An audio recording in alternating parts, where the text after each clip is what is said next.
Assalamualaikum warahmatullahi wabarakatuh. Perkenalkan, nama saya Muhammad Akbar Palevi dari kelas A3. Di sini saya akan menjelaskan makalah saya, makalah Pancasila yang berjudul Pancasila ditinjau dari ajaran Islam. Pancasila telah lama menjadi fondasi negara, menjadi arah kebijakan, nilai budaya, dan identitas bangsa Indonesia. Ketika ditinjau dari ajaran Islam, Pancasila dapat dipahami sebagai cerminan nilai-nilai kemanusiaan, keadilan, persatuan, dan moralitas yang sejalan dengan ajaran Islam. Dalam kerangka syariat dan etika Islam, kelima sila Pancasila mempunyai kaitan erat dengan prinsip-prinsip syariah. Contohnya seperti tauhid, persaudaraan antar umat Islam, dan juga tanggung jawab sosial. Pancasila sebagai dasar negara dan pandangan hidup bangsa Indonesia merupakan hasil pemikiran yang menggambarkan nilai-nilai luhur masyarakat Nusantara. Nilai-nilai tersebut tidak hanya bersumber dari tradisi lokal, tetapi juga selaras dengan ajaran Islam yang menjadi agama mayoritas penduduk Indonesia. Islam mengajarkan prinsip-prinsip kehidupan yang berkeadilan, beradab, dan menjunjung tinggi nilai kemanusiaan, nilai-nilai yang sejalan dengan Pancasila. Yang pertama, kesesuaian antara sila-sila Pancasila dengan ajaran Islam. Sila-sila dalam Pancasila. Sebelum masuk ke pembahasan, Pancasila penting memahami bahwa dasar negara ini berdiri sebagai titik temu seluruh keberagaman yang hidup di Indonesia. Ia bukan produk ruang kosong, tetapi lahir dari pergulatan panjang para pendiri bangsa yang berusaha menemukan fondasi bersama bagi masyarakat yang memiliki keberagaman identitas. Pancasila diposisikan sebagai pedoman etis dan juga filosofis yang menuntun kehidupan bernegara, bukan diposisikan sebagai bukan sebagai aturan kaku yang membelenggu keyakinan warganya. Karena itu, ia mampu menjembatani perbedaan agama, budaya, dan pandangan politik dengan cara yang relatif damai, meski kadang warga negaranya sendiri gemar berdebat hanya untuk hal-hal yang dianggap remeh. Yang pertama, kesesuaian sila Pancasila dengan ajaran Islam. Yang pertama, sila pertama, ketuhanan yang Maha Esa. Sila pertama menegaskan bahwa dasar kehidupan bangsa Indonesia adalah pengakuan terhadap Tuhan yang Maha Esa.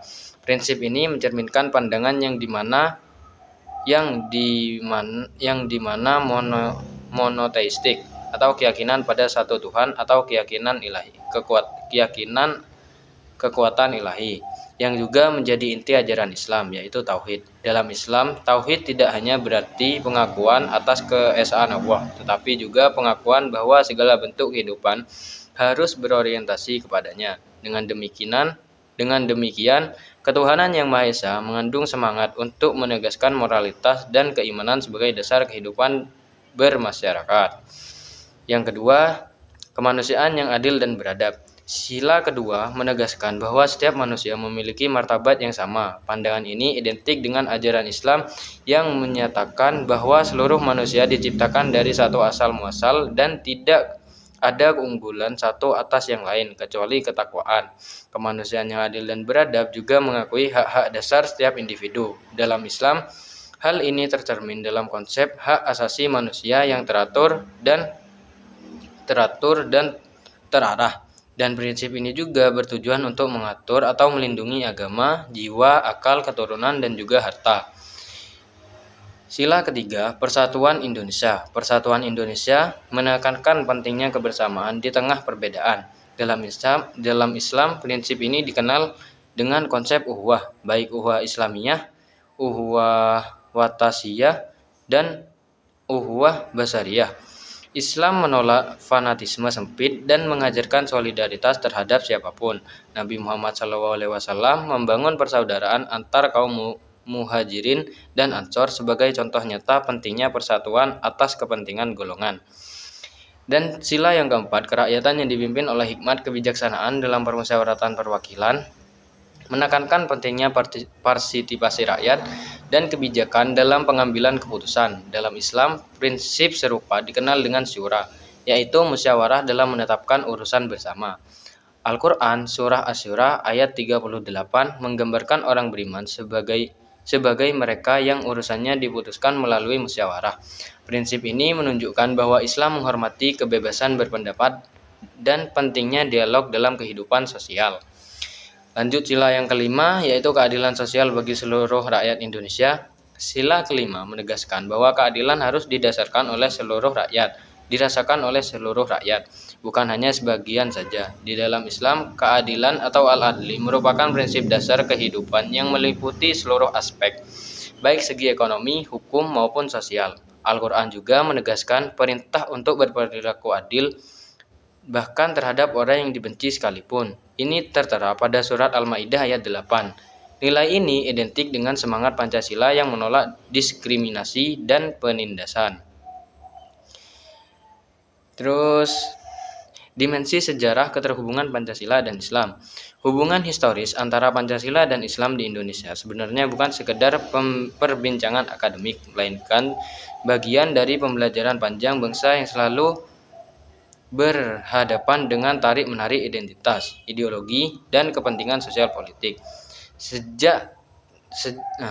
Terlihat hal ini terlihat sejak awal abad ke-20, ketika para pemikir Muslim mulai merumuskan bagaimana agama dapat berperan dalam membentuk masyarakat modern tanpa harus menciptakan negara agama yang inklusif. Dalam konteks ini, Islam menjadi salah satu sumber etika sosial yang mempengaruhi gagasan persatuan, keadilan, dan juga kemanusiaan.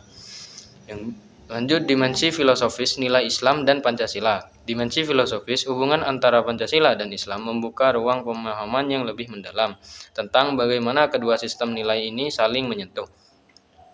Islam memiliki konsep tauhid sebagai fondasi moral, sementara Pancasila menempatkan ketuhanan yang Maha Esa sebagai nilai puncak dalam struktur, sama-sama menegaskan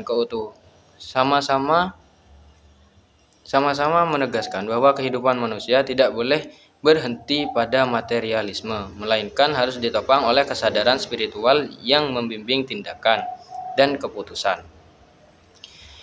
Terus, gagasan negara kebangsaan religius dalam perspektif Islam dan juga Pancasila. Gagasan kebangsaan religius muncul sebagai respon terhadap situasi Indonesia yang majemuk, tetapi sangat religius. Ide ini tidak menempatkan negara pada posisi mengadopsi doktrin agama tertentu, namun juga tidak menyingkirkan nilai moral yang bersumber dari keyakinan masyarakat Indonesia. Kebangsaan yang religius menjadi jalan tengah yang memungkinkan Pancasila dan ajaran Islam berdampingan tanpa saling mendominasi.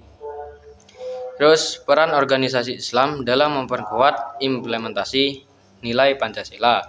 Peran organisasi Islam dalam membumikan Pancasila tidak dapat dipisahkan dari sejarah panjang perkembangan masyarakat Indonesia.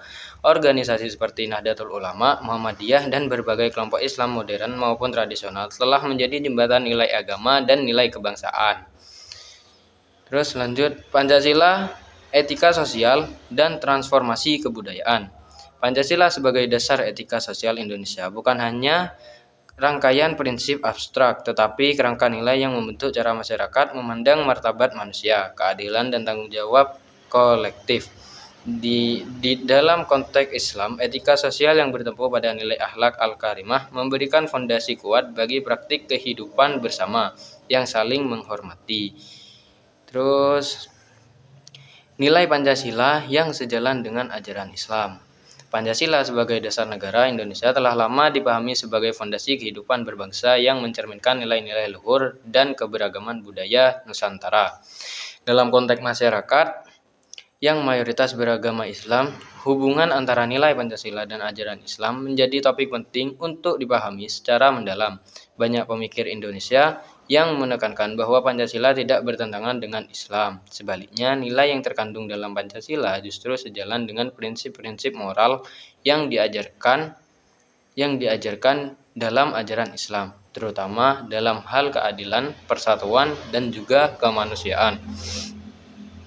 Lanjut, peranan ajaran Islam dalam penguatan nilai-nilai Pancasila seperti fondasi, implementasi, dan tantangannya di Indonesia. Yang pertama, ajaran Islam dan fondasi moral Pancasila. Ajaran Islam memiliki posisi penting dalam membangun fondasi moral kehidupan berbangsa dan bernegara di Indonesia. Sejak masuknya Islam Nusantara melalui jalur perdagangan, dakwah, dan budaya pada abad ke-13, nilai-nilai Islam berkembang harmonis dengan struktur sosial masyarakat setempat. Keterhubungan historis ini membentuk ruang integrasi nilai antara Islam dan norma-norma yang kelak menjadi unsur penting dalam rumusan Pancasila. Proses interaksi tersebut kemudian menciptakan basis moral kolektif yang mendukung penguatan etika publik. Terus yang B, peranan ajaran Islam dalam memperkuat implementasi sila-sila Pancasila. Implementasi Pancasila dalam kehidupan berbangsa menuntut fondasi moral yang amat kuat, dan ajaran Islam menyediakan perangkat etis tersebut melalui syariat, akhlak, dan prinsip hidup bermasyarakat. Nilai yang berorientasi pada keadilan sosial, penghormatan manusia, dan tanggung jawab sosial menambah daya hidup Pancasila agar tidak hanya sekedar menjadi simbol politik. Ketika umat Islam menerapkan Pancasila, mereka sejatinya hanya memperluas nilai keagamaan menjadi kepedulian publik.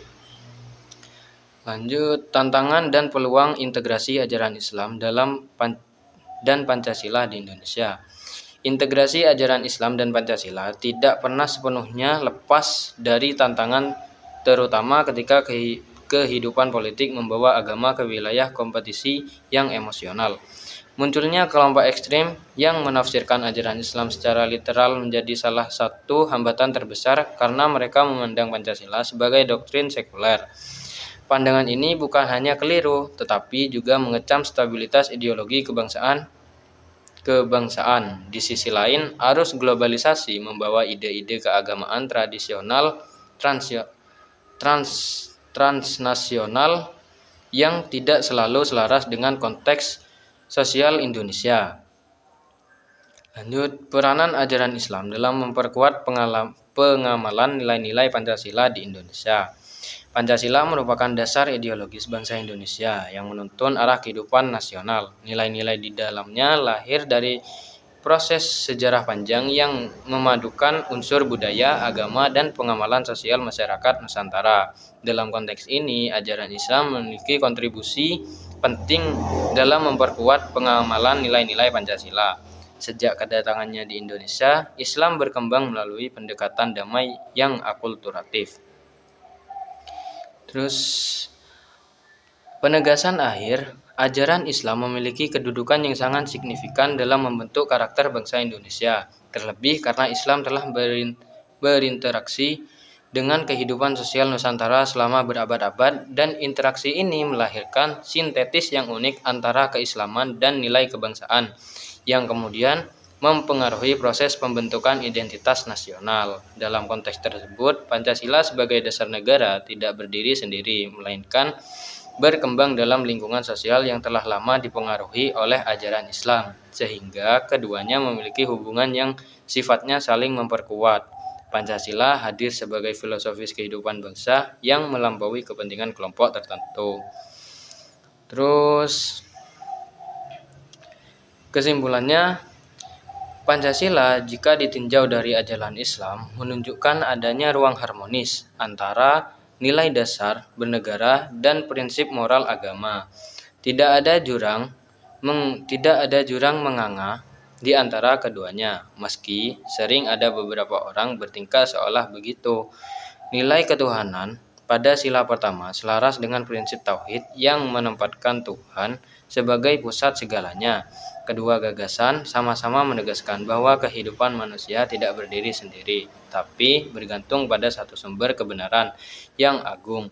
Pada titik kemanusiaan, Pancasila dan Islam juga duduk satu meja tanpa keluhan.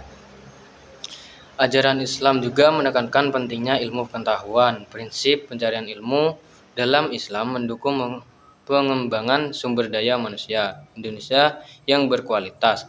Masyarakat yang berilmu tinggi akan lebih mampu memahami dan mengamalkan nilai-nilai Pancasila secara kritis dan konstruktif. Dan dalam konteks kultural, Islam memberi kontribusi besar terhadap ekspresi seni, sastra, dan tradisi Nusantara. Warisan budaya Islam seperti kaligrafi, musik hadrah, dan tradisi pesantren mempercayai identitas nasional. Penguatan nilai Pancasila juga diwujudkan melalui dakwah Islam yang berorientasi pada perdamaian. Dakwah moderat mengajarkan pentingnya menghargai perbedaan pendapat, me- mema- memahami menjauhi kekerasan dan menjunjung tinggi kemaslahatan umum. Mungkin itu saja yang dapat saya sampaikan. Apabila penjelasan ini kurang jelas, mohon dimaafkan. Kurang lebihnya mohon maaf. Terima kasih. Saya Muhammad Akbar Pahlevi, izin undur diri. Wassalamualaikum warahmatullahi wabarakatuh.